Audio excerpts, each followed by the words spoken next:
Assalamualaikum warahmatullahi wabarakatuh. Perkenalkan, saya Anggia Yumlandari dengan NIM akhir 232. Saya Raditya Nurulja dengan NIM akhir 227. Di sini kami perwakilan dari kelompok 2 akan menyampaikan hasil akhir penelitian efek latihan kardio bebas terhadap berat badan.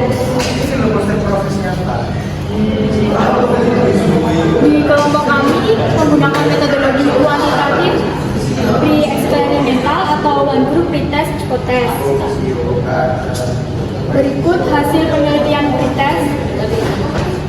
Next. Berikut hasil penelitian pretest yang sudah disampaikan minggu lalu. Next. Dan ini hasil penelitian minggu ketiga yang sudah disampaikan pada minggu ketiga. Ini progres penelitian minggu keempat. Penelitian menunjukkan adanya penurunan berat badan dan progresi lemak sejak mid-test hingga potes. Hasil mid-test memperlihatkan tren positif dengan rata-rata penurunan yang lebih signifikan, terutama pada sampel dengan kategori obesitas. Mayoritas sampel tetap berada dalam kategori lemak tubuh normal pada pola makan serta kualitas tubuh yang baik mendukung hasil positif ini. Program latihan terbukti efektif dalam meningkatkan komposisi tubuh sampel secara keseluruhan. Berikut hasil akhir penelitian post-test. Lanjut. Ini adalah hasil akhir penelitian latihan kardio bebas memberikan efek positif terhadap penurunan berat badan. Seluruh sampel mengalami penurunan berat badan selama periode latihan dengan hasil yang bervariasi tergantung kategori awal dan faktor pendukung seperti pola makan serta kualitas tidur.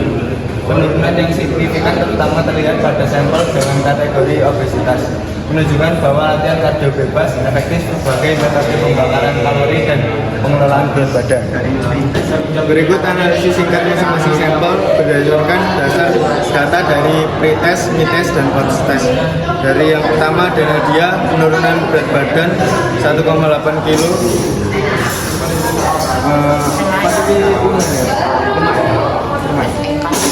Lemak fat 4% turun dari 27 ke 24, kategori lemak tetap normal.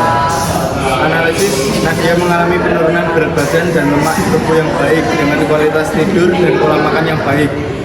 Ia menunjukkan respon positif terhadap latihan. Yang kedua ada Putri, penurunan berat badan 1,4 kg. 4% turun dari 25,1 ke 26. Kategori fat tetap normal. Analisis, Putri mengalami perubahan berat badan yang wajar, namun terjadi sedikit peningkatan lemak di akhir. Meski demikian, statusnya tetap normal. Kemungkinan karena pergeseran komposisi tubuh. Yang ketiga ada Wanda, penurunan berat badan 1,2 kg.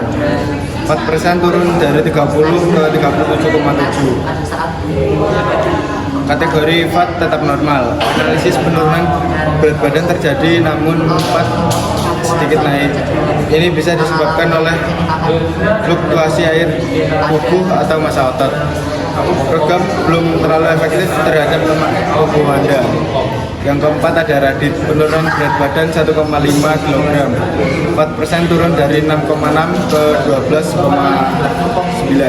Kategori fat tetap under fat. Analisis, berat badan turun namun lemak meningkat cukup besar. Ini bisa menunjukkan adanya peningkatan massa lemak meskipun berat badan menurun.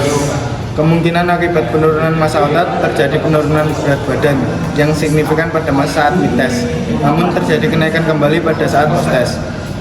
Kualitas tidur yang buruk mungkin mempengaruhi hasil ini. Yang kelima ada Velia, penurunan berat badan 1,1 kg.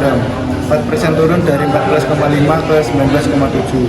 Kategori fat dari under fat ke normal. Analisis ini menurunkan berat badan kecil. Peningkatan lemak justru menunjukkan perbaikan dari under fat ke normal, menandakan komposisi tubuh yang lebih seimbang. Yang terakhir ada Anggi, penurunan berat badan 2,9 kg. 4% turun dari 36,4 ke 36,7. Kategori fat tetap obesitas.